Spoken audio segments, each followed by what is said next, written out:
అమూల్య విషయంలో వల్లి చేసిన కుట్రని తెలుసుకొని ఊహించని నిర్ణయం తీసుకున్న చందు అసలు ఇదంతా ఎలా జరగబోతుందనేది ఈ వీడియోలో తెలుసుకుందాం. విశ్వ అయితే అమూల్య దగ్గరికి వచ్చి, ఏంటే మా వాళ్ళందరి ముందు తెగ నటించేస్తున్నావు, మనం ప్రేమించుకొని పెళ్లి చేసుకున్నట్టు తెగ నటించేస్తున్నావేంటే అని అంటూ ఉంటాడు విశ్వ. అసలు నీ మెడలో తాళెలా వచ్చిందే? అప్పటి వరకు తాళి లేదు, తాళి తీసావు, ఎవరో నీకు తాళి వేసుకోమని చెప్పారు, అందుకే వేసుకున్నావు, నాకు తెలుసు అని అంటూ ఉంటాడు విశ్వ. నీకన్నీ తెలివితేటలు ఎక్కడున్నాయి? నీ వెనకాల ఎవరు ఉన్నారు చెప్పు, ఎవరున్నారు? వల్లియే కదా ఇదంతా చేయమంది అని అంటూ ఉంటాడు విశ్వ. మా వదిన అలాంటిది కాదు, నన్నేమి మా వదిన ఇలా చేయమని చెప్పలేదు అని అంటూ ఉంటుంది అమూల్య. నీ పాడు మాటలకి విని మా వదిన నన్ను నీ ట్రాప్లో పడేసింది, కానీ మా వదిన్ని కూడా ఇలాగే బెదిరించుంటావు అని అమూల్య అనడంతో, ఏంటి నా మాటలు విని మీ వదిన నిన్ను నన్ను ఒకటి చేసిందనుకుంటున్నావా? 10 లక్షల కోసం ఆ సొంత ఆడబొడుచు జీవితాన్ని పనంగా పెట్టింది మీ వదిన. మీ వదిన వాళ్ళు కోటీశ్వర్లు అనుకుంటున్నావా? వాళ్ళు కోటీశ్వర్లు కాదు, ముందు నుంచి ఇడ్లీలు అమ్ముకునే వాళ్ళే.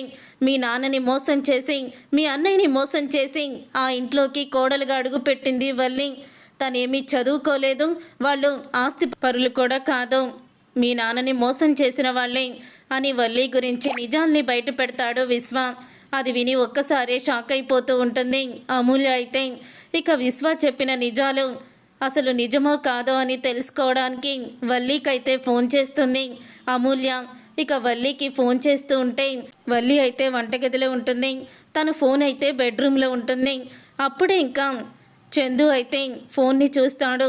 ఫోన్ చూసి అమూల్య పేరు చూసి షాక్ అయిపోతూ ఉంటాడు. అమూల్య వల్లికి ఎందుకు ఫోన్ చేస్తుంది, అసలు ఇది మాకు ఫోన్ చేయాల్సిన అవసరం ఏంటి అని అనుకుంటూ ఫోన్ అయితే లిఫ్ట్ చేయడం. ఇక అమూల్య పదే పదే చేస్తూనే ఉంటుంది. అప్పుడు ఇక ఫోన్ లిఫ్ట్ చేస్తాడు కోపంగా. లిఫ్ట్ చేసిన వెంటనే ఇక అమూల్య అయితే అవతల వల్లి మాట్లాడుతుంది అని అనుకొని, ఎందుకు వదినా ఎలా చేశావు, ఎందుకు మమ్మల్ని మోసం చేశావు, మా జీవితాల్ని నాశనం చేశావు, మీకు మేమేం అన్యాయం చేశాము అని అంటూ ఉంటుంది వల్లి. కోటీశ్వర్లమని చెప్పి మీరు మా నాన్నని మా అన్నయ్యని మోసం చేసి నువ్వు మా ఇంటికి కోడలువయ్యావు. మీ అమ్మ 10 లక్షలు భద్రావతి పెద్దమ్మ దగ్గర తీసుకొని ఆ 10 లక్షలకి నన్ను విశ్వాని ప్రేమ ట్రాప్లో పడేమని నీ చేత డ్రామా ఆడించింది. ఈ విషయాలు నాకు తెలియవనుకుంటున్నావా? 10 లక్షల కోసం నన్ను విశ్వాని నువ్వు ఒకటి చేశావు, విశ్వ ప్రేమలో పడేలాగా చేశావు. విశ్వ మాటలు విని నేను కూడా నిజంగానే 2 కుటుంబాలు కలుస్తాయి, అందరం సంతోషంగా ఉండొచ్చని నేను కూడా వాడి మాటలు విని నమ్మి మోసపోయాను. నువ్వు కూడా అలాగే చెప్పావు కదా, విశ్వ మంచివాడు, విశ్వాని పెళ్లి చేసుకుంటే మీ 2 కుటుంబాలు కలుస్తాయని. ఆ విశ్వాకి నన్ను దగ్గర చేశావు, పెళ్లి రోజు కూడా నువ్వే నన్ను బయటికి తీసుకువెళ్ళావు. ఇవన్నీ కూడా ఇంట్లో చెప్తే చందు అన్నయ్య తట్టుకోలేడు, మా నాన్న కూడా తట్టుకోలేరని నేను చెప్పలేదు. నర్మద ప్రేమ వదిన దగ్గర మాట తీసుకున్నాను, లేకపోతే ఈ పాటికి నర్మద వదిన నీ గుట్టు బయట పెట్టేది అని అమూల్య అయితే వల్లితో మాట్లాడుతున్నానని అనుకొని మొత్తం నిజాలన్నీ కూడా బయట పెట్టేస్తూ ఉంటుంది. నీ మాటలు విని నేను విశ్వ ప్రేమ నిజం అనుకొని వాడి ట్రాపులో పడిపోయాను. 10 లక్షల కోసం ఇటు నా జీవితాన్ని అటు నా కుటుంబాన్ని మా అన్నయ్య జీవితాన్ని నాశనం చేసావు కదా. ఈ విషయం మా నాన్నకి తెలిస్తే అస్సలు కూడా తట్టుకోలేడు. పెద్ద కోడలని ఎంతో మురిపంగా ప్రేమగా చూసుకుంటున్నాడు. మిగతా అన్నయ్యలిద్దరూ ప్రేమించి పెళ్లి చేసుకున్నారు. చందు అన్నయ్యకి నేను చూసిన సంబంధమే చందు పెళ్లి చేసుకున్నాడని మా నాన్న ఎంతో మురిసిపోతాడు. కానీ పెద్దోడి జీవితం నా చేతులారా నేనే నాశనం చేశానని, మళ్ళీ నీ గురించి తెలిస్తే బాధపడతాడని నేనే నిజాల్ని బయట పెట్టనివ్వలేదు.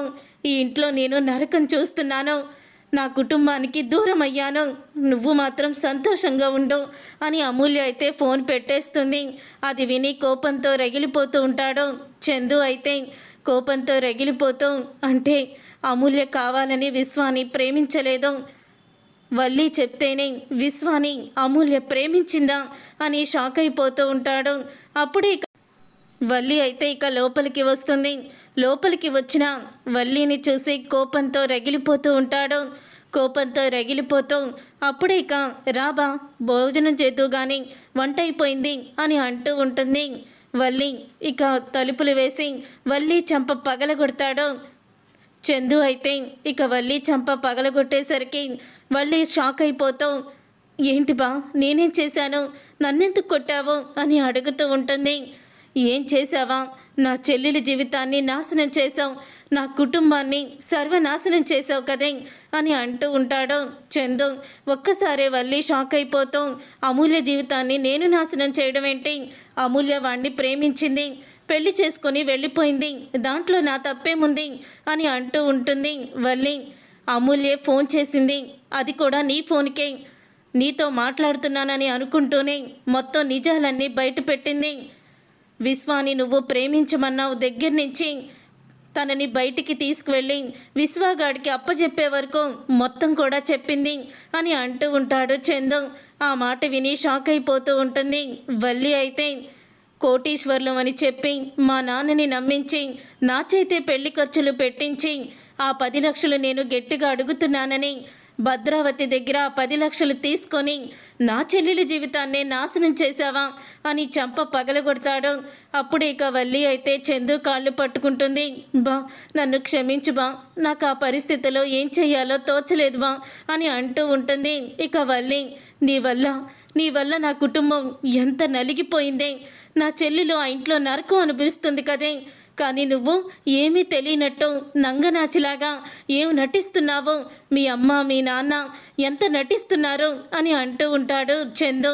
ఇక ఆ మాట విని బా నన్ను తప్పుగా అనుకోకు బా అని అంటూ బ్రతిమలాడుతుంది. చాలు కాపో, ఈ విషయాలన్నీ నేను ఇంట్లో వాళ్ళందరికీ చెప్పొచ్చు, కానీ ఇప్పుడు చెప్పలేను. మా నాన్న నువ్వు చేసిన మోసం, మీ అమ్మ నాన్న పెళ్లి గురించి చేసిన మోసం తెలిస్తే తట్టుకోలేరు, కానీ నేను మాత్రం నిన్నిక భార్యగా ఏలుకోను. మనిద్దరం ఒకే గదిలో ఉంటాం, ఒకే ఇంట్లో ఉంటాము, కానీ భార్యాభర్తలుగా మాత్రం ఉండము. విడాకులు తీసుకోకపోయినా విడాకులు తీసుకున్న భార్యాభర్తల్లాగే ఉంటాము. నీ జీవితంలో నిన్ను నేను భార్యగా ఊహించుకోను. నిన్ను చూస్తుంటేనే నాకు అసహ్యం వేస్తుంది. ఇంకెప్పటికీ కూడా ఈ జన్మలో నిన్ను క్షమించను. ఇంట్లోనే ఉండి మొగుడు వదిలేసిన ఆడదానిలాగా గదిలో పడుండో అని అంటూ చందు అయితే ఊహించని నిర్ణయం తీసుకుంటాడు వల్లి విషయంలో. ఇక వల్లి ఆ మాట విని ఒక్కసారే షాక్ అయిపోతూ ఉంటుంది, కుప్పకూలిపోతుంది. ఇక వెంటనే భాగ్యం దగ్గరికి పరిగెత్తుకుంటూ వెళ్ళి ఇక ఏడుస్తూ ఉంటుంది. అయిపోయింది, నేను అనుకున్నట్టే నా కాపురం బుగ్గిపాలైపోయింది. నేనేదైతే జరుగుతుందని అనుకున్నానో అదే జరిగిపోయింది. మీరు ఆడిన నాటకాలు అన్నీ కూడా నా భర్తకి తెలిసిపోయాయి. అమూల్య విషయంలో నేను చేసినది కూడా తెలిసిపోయింది. అసలు ఏమన్నాడో తెలుసా, మనం భార్యాభర్తలుగా బయట వాళ్ళకి ఉంటాం తప్ప గదిలో మాత్రం విడాకులు తీసుకున్న భార్యాభర్తలుగానే ఉంటాము. జీవితంలో నువ్వు చేసిన తప్పుకి నేను నిన్ను క్షమించను అని అన్నాడు అని అంటూ ఏడుస్తూ ఉంటుంది వల్లి. అప్పుడే అసలు ఇదంతా అల్లుడికి ఎలా తెలిసిందే అని అడుగుతూ ఉంటే, ఆయనకి ఎలా తెలిసిందా, అమూల్య నా ఫోన్కి ఫోన్ చేసింది, సరిగ్గా అప్పుడే ఆయన ఫోన్ లిఫ్ట్ చేశారు. అప్పుడే అమూల్య నాతో నిజం చెప్తున్నాననుకొని ఆయనతో నిజం చెప్పేసింది అంటూ వల్లి అయితే బోరున ఏడుస్తూ ఉంటుంది భాగ్యం దగ్గర.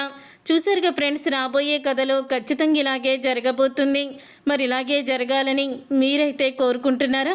అయితే వీడియోని తప్పకుండా లైక్ చేసి ఛానల్ని సబ్స్క్రైబ్ చేసుకొని పక్కనే ఉన్న గంట సింబల్పై ఆల్ అని క్లిక్ చేయండి. అప్పుడే మేము పెట్టే ప్రతి వీడియో మీరు మిస్ కాకుండా చూసేవచ్చు.